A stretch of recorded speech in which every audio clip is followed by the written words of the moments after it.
Buongiorno amici del canale, ben ritrovati qua su YouTube. Oggi, come vedete, non sono da solo, sono con il mio amico Luca, professore. Ciao Gianni. Ciao Luca. Professore, vero? Sì, professore, ma questo è irrilevante, diciamo. Di educazione fisica, quindi Ecco, oggi mi farà ancora correre. più irrilevante. Che giro facciamo oggi? Oggi facciamo in pratica il giro del Montello e prendiamo una parte della famosa tradotta che è un'ex linea ferroviaria, poi andiamo proprio sotto il Montello, facciamo il giro e a un certo punto prendiamo una presa e saliamo, dopodiché facciamo 7-8 km di discesa per arrivare a Croce del Montello e da lì andiamo a prendere il sentiero dei bunker e dal sentiero dei bunker poi arriviamo a Nervesa della Battaglia e lì sosta con pranzo. Che è la cosa Assolutamente migliore. è una delle cose migliori del giro. Sì, indubbiamente. Quindi mettete un bel like al video, iscrivetevi al canale e se volete attivate la campanella per rimanere sempre in contatto. Ci vediamo sulle ruote. Ciao raga.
Adesso cominciamo a salire.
Siamo usciti dal sentiero dei bunker e adesso andiamo verso Nervesa della Battaglia.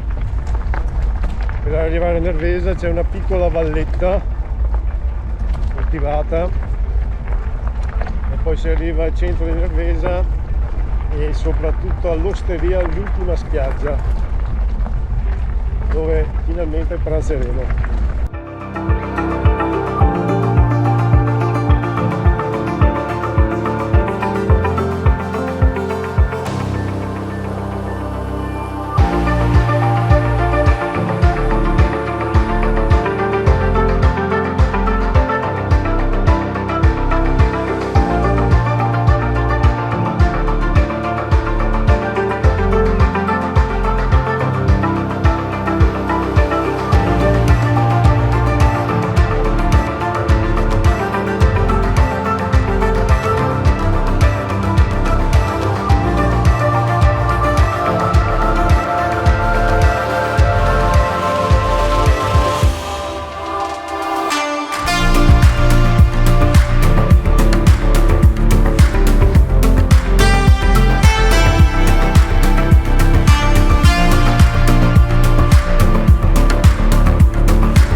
ferrovia La Tradotta, ormai al tramonto, mancano pochi chilometri per concludere questa bellissima avventura sul Montello.